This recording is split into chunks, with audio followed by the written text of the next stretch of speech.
नमस्कार मित्रांनो, परत एकदा स्वागत आहे तुमचं आपल्या यूट्यूब चॅनेलवर बुक रीडर बाय RJ.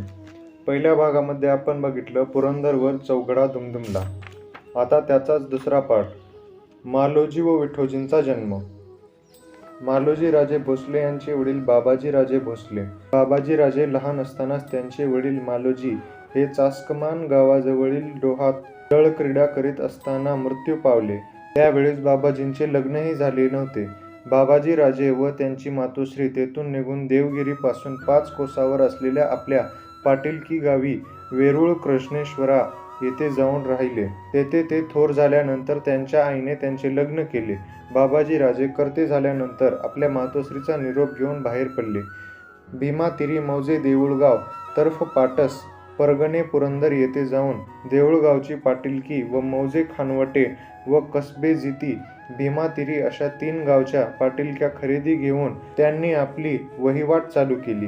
त्यानंतर ते पुन्हा वेरूळ परतले व तेथे राहू लागले. लवकरच त्यांच्या पत्नीस दिवस गेले.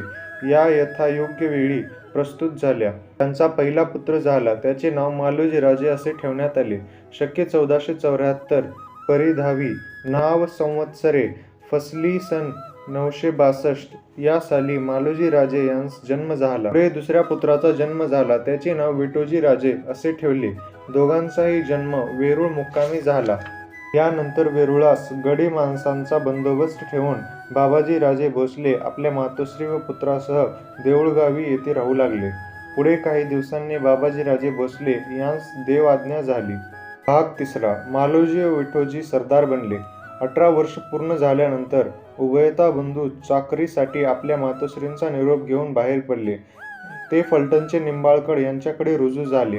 यावेळी वनगोजी हे पादशाही मुलूक मारून पुंड पाळेमारी करत होते. म्हणूनच त्यांना फलटण ग्रामी वळगपाळ 12 वजिरांचा काळ असे नामाभिधान पडले होते. निंबाळकरांचे सैन्य दलात रुजू झाल्यानंतर लवकरच मालोजी आणि विठोजी यांना आपले शौर्य दाखवण्याची संधी मिळाली. वनगोजी निंबाळकर आपल्याबरोबर 12,000ची फौज घेऊन कोल्हापूर प्रांतावर स्वारीस गेले. तेव्हा उभयता राजे समागमे घेऊन होते. रंकाळा तलावासमीप डेरे दाखल झाल्यानंतर वनगोजे यांना जलक्रीडा करण्याची इच्छा झाली. त्यासाठी ते पाण्यात उतरले. तेवढ्यात विजापूरच्या बादशहाने पाठवलेली फौज ह्या फौजेवर चालून आली. वनगोजी निंबाळकरांची फौज गाफील अवस्थेत होती.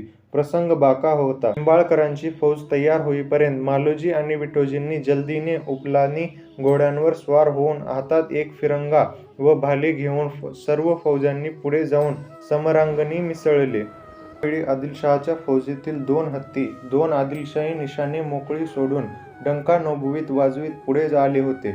त्या उभयता बंधूंनी भाले लावून फौजेचा मोहारा माघारी फिरवला आणि मग पदशहाचे फौजेत प्रवेश केला. तेव्हा दोघांनी हाती फिरंगा घेऊन सुदर्शन चक्र फिरवत त्याप्रमाणे चक्राकार येथे फिरवू लागले आणि बादशाही फौजेचा पराभव करून शत्रूचे काही घोडे त्यांनी पाडाव करून आणले.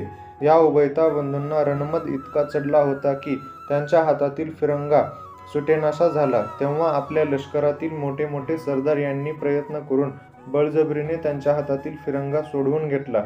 मालोजी व विठोजी यांच्या पराक्रमाचा डंका निजामशाह पातशाह दौलताबादकर यांच्या कानावर गेला. येथे मानकरजी महाराज यांचे वकील व कारकून होते. त्यांनी बादशहास अर्ज करून आपले पदरचे पुरातन सरदार बादशाही उमराव यास बोलावून आणून चाकरी त्यांच्यापासून घ्यावी अशी विनंती केली. ती बादशहाने मान्य करून उभयता बंधूस पत्रे पाठवून ताबडतोब घेऊन यावे असा हुकूम केला. त्यावेळी मालोजी व विठोजी हे आपल्या आईस भेटावयास देऊळगाव येथे आले होते. तेथे त्यांना बादशहाची पत्रे मिळाली. ती पत्रे घेऊन ते वनगोजी निंबाळकरांकडे येऊन भेट घेतली.